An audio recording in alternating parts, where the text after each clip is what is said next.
On the morning of February 27, 1991, the soldiers of the 2nd Brigade, 1st Armored Division crested a low ridge in southern Iraq and found themselves looking at the armored fist of Saddam Hussein's Republican Guard. The Medina Luminous Division, not conscripts, not second-line infantry.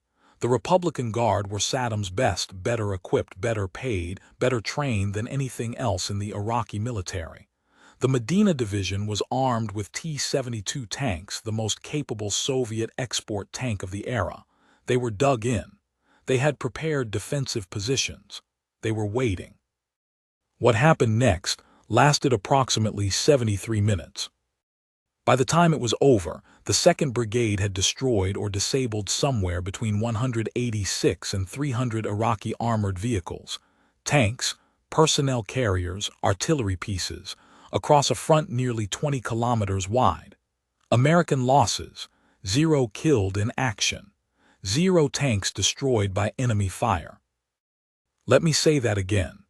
The United States Army fought one of the largest tank battles since World War II against an entrenched enemy armored division, and did not lose a single soldier.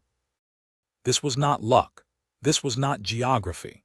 This was the result of 15 years of hard rebuilding after Vietnam, relentless training, and the most sophisticated ground combat system ever fielded by any army in the history of warfare. Medina Ridge was not just a victory. It was a demonstration, a proof of concept, a statement written in burning T-72s across the Iraqi desert about what the United States Army had become. To understand why Medina Ridge was so devastatingly one-sided, you have to understand what the Americans brought to that ridge. The M1A1 Abrams main battle tank, 68 tons of American engineering. It fired the 120 smoothbore cannon, which could penetrate the frontal armor of a T-72 at ranges exceeding 3,000 meters. The Abrams carried a thermal imaging sight, the FLIR system, that could detect the heat signature of an enemy tank through smoke, dust, and near-zero visibility at distances the Iraqi crews could not see back through. On the afternoon of February 27th, a sandstorm reduced visibility to almost nothing. American crews fought through it as if the sky were clear. Iraqi crews were effectively blind. The T-72 was a capable tank by the standards of its era. Its effective engagement range against the Abrams was roughly 1,800 meters.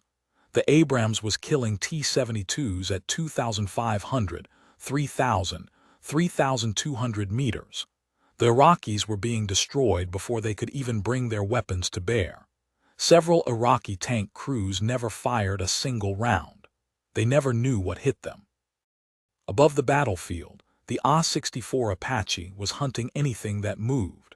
Armed with Hellfire missiles and a 30 chain gun, Apache crews from the 1st Armored Division had spent the days before Medina Ridge systematically dismantling the Medina Division's artillery and logistics. By the time the ground engagement began, the Iraqis had already been bled before a single Abrams crested the ridge. And then there was air-land battle doctrine, the framework the U.S. Army had spent the 1980s developing specifically to fight and destroy a Soviet-style armored force, which is exactly what the Republican Guard was equipped and organized to be. Deep attacks on enemy logistics, simultaneous pressure across the entire front, speed and tempo designed to collapse enemy decision-making before they can respond.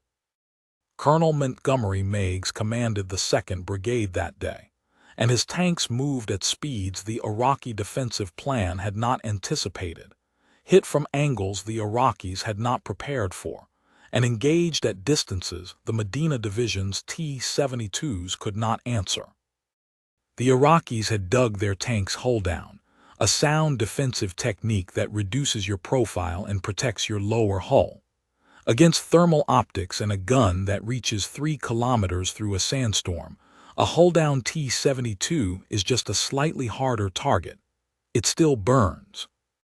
I want to put Medina Ridge in its proper context, because this battle deserves to be understood for what it truly was.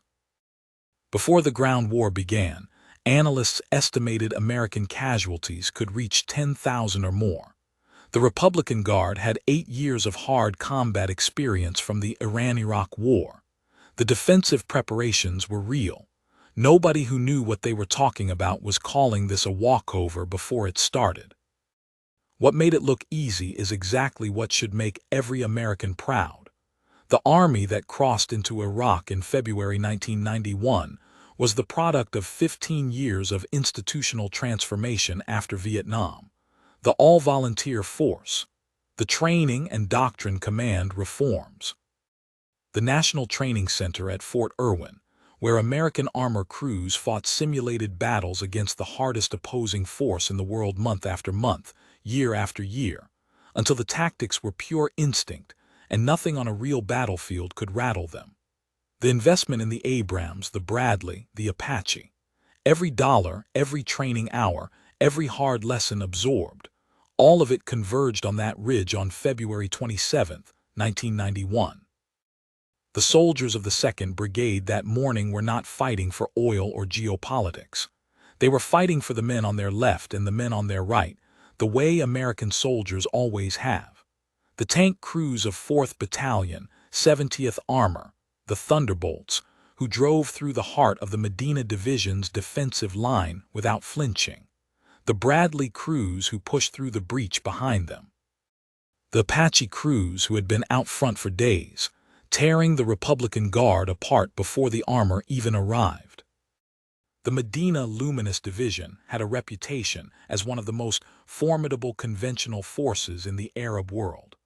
By sunset on February 27th, what remained of it was burning across 20 kilometers of Iraqi desert.